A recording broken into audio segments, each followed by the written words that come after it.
Vai. Olha, essas barracas da Quechua são maravilhas. Você chega assim, ó. Calma. Não tem aquelas coisas, né? Aquele monte de ferro que me deixa louco. Alguém parou para poder ver isso pra gente. Algum engenheiro, alguém que já sofreu com isso, providenciou pra gente isso aqui. Olha que maravilha. Você lança assim, ó, já tá pronta. Não tem aquele negócio de perder ferrinho, aquela coisa toda. É muito bacana, bem montado, ó. Eu elogio o engenheiro que fez isso, é um santo mesmo. No entanto, vamos agora desmontar. Desmontar que é os infernos. Eu tô aqui já 2 horas. Tem ali um folheto explicativo ali. Pior que eu não tenho aqui nem o Matheus e nem a Sofia. Filhos de Deus que eu tô aqui. Então qual é a indicação que eu dou? Primeiro, faz uma oração expulsando todo diabo que impede de desmontar o barraco. Segundo,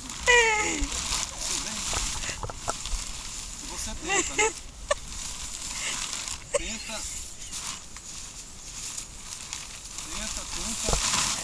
Aí você percebe que não consegue. Faz mais uma oração e chama o engenheiro de condenado.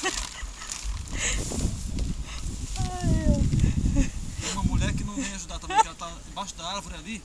Aponta ali pro portátil, aponta pro portátil. Ela tá ali há 5 horas tentando ver no YouTube como que desmonta uma barraca de Quechua. E tá só rindo de mim aqui. Eu não consigo fazer isso aqui. Eu vou amarrar isso aqui e vou pôr isso no carro.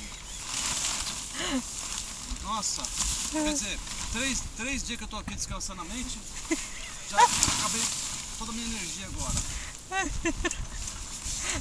E o Matheus não tá aqui pra me ajudar, nem a Sofia, né, Carol? O Xavier que tem... Caramba, onde estão vocês, hein? Ai, ai. Aqui diz assim, que tem que enfiar essa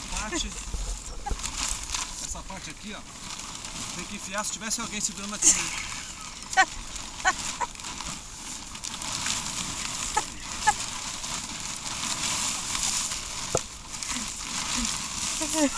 Sai todo o espírito. Ai, ai.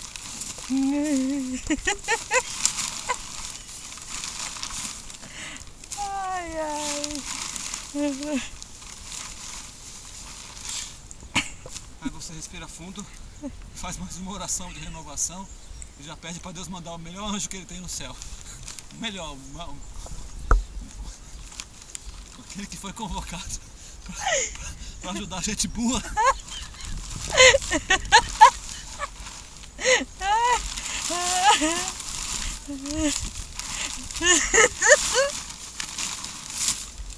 Depois dessa, eu dou um conselho, volta à barraca antiga com um monte de pino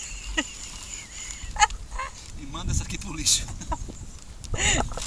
Dá tchauzinho. Olha, como vocês viram, eu tentei explicar como que desmonta a barraca Quechua. Agora eu vou dar um conselho. Procura um professor melhor, que eu tô até babando e suando. Ai, ai.